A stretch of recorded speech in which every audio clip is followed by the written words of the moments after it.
dia, gente, a aula de hoje vai ser de ciência. O primeiro conteúdo é o conteúdo de Revolução Industrial, que é o conteúdo para realizar as questões lá da atividade 7. A primeira Revolução Industrial foi um período de grande desenvolvimento tecnológico, que foi iniciado lá na Inglaterra a partir da segunda metade do século XVIII. Então, a Revolução Industrial começou lá na Inglaterra, lá no século XVIII, né? Com o tempo, esse desenvolvimento, desenvolvimento tecnológico, espalhou-se para outras partes do mundo. Assim surgiu a indústria, e as transformações causadas por ela possibilitaram a consolidação do capitalismo. Então, a Revolução Industrial criou as indústrias e propiciou, com as indústrias, o início do capitalismo, O início da Revolução Industrial ocorreu pelo desenvolvimento da máquina a vapor. O que é que ela fazia? Ela aproveitava o vapor da água aquecida pelo carvão para produzir energia e revertê-la em força para mover as máquinas. Então, a máquina a vapor nada mais era do que uma máquina que gerava energia para mover outras máquinas. Era a base de carvão e vapor de água. A segunda Revolução Industrial apresentou um período de grandes inovações tecnológicas. E a terceira Revolução Industrial corresponde ao desenvolvimento industrial e científico, Então, cada vez mais, as inovações tecnológicas e o desenvolvimento industrial e científico foi aumentando. As relações de trabalho, também mudaram. Os trabalhadores eram intensamente explorados, Eles trabalhavam muito e basicamente não tinham nenhum descanso e os salários eram péssimos. E com isso, eles se mobilizaram em organizações e coordenaram dois movimentos principais nesse período. O ludismo, que era uma revolta desses trabalhadores contra as máquinas, com o argumento de que elas iam acabar com os trabalhos dele, Quanto mais máquinas tivessem, menos pessoas precisariam numa indústria.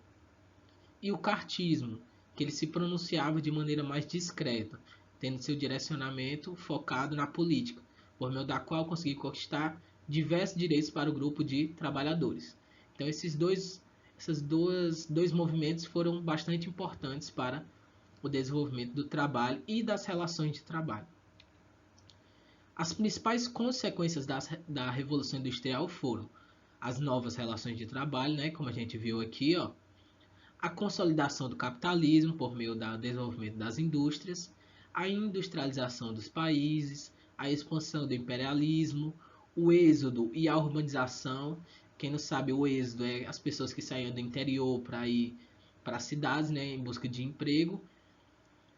Os avanços nos campos da medicina, do transporte, das telecomunicações, o aumento da capacidade produtiva e do consumo, com as máquinas e com o processo industrial, era muito mais fácil produzir as coisas, E os impactos ambientais negativos também são consequências dessa revolução industrial.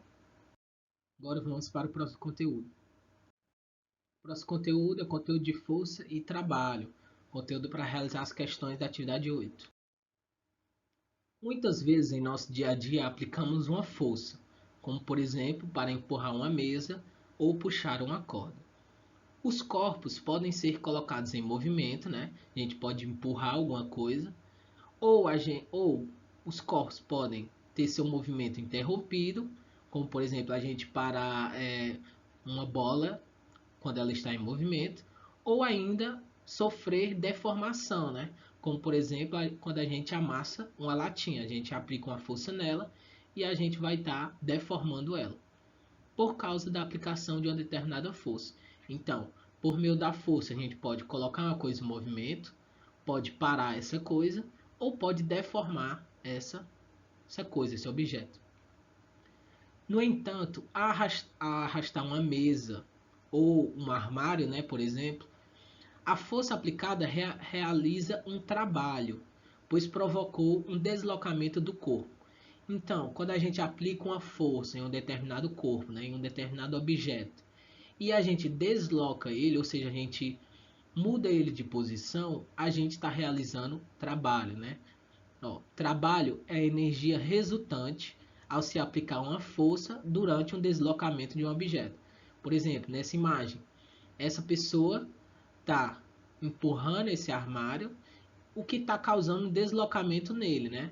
Ele antes estava aqui nessa posição, a pessoa arrastou ele até essa posição. Então, ela aplicou uma força e que gerou um deslocamento, né? Uma movimentação. Então, ela realizou trabalho. Quanto mais uma pessoa desloca a mesa ou o armário, maior será o trabalho realizado. Então, quanto mais essa pessoa vai empurrando esse armário, mais ela vai realizar trabalho. Agora imagine que você está segurando um objeto sem deslocá-lo. Nesse caso, podemos concluir que você não está realizando trabalho. Então, trabalho é só quando a gente consegue realizar um deslocamento. Por exemplo, se tiver um caminhão parado, né? E você tentar empurrar ele e não conseguir, você não realizou o trabalho, porque ele não se deslocou. Você apenas aplicou uma força. E é isso, muito obrigado pela atenção e até a próxima.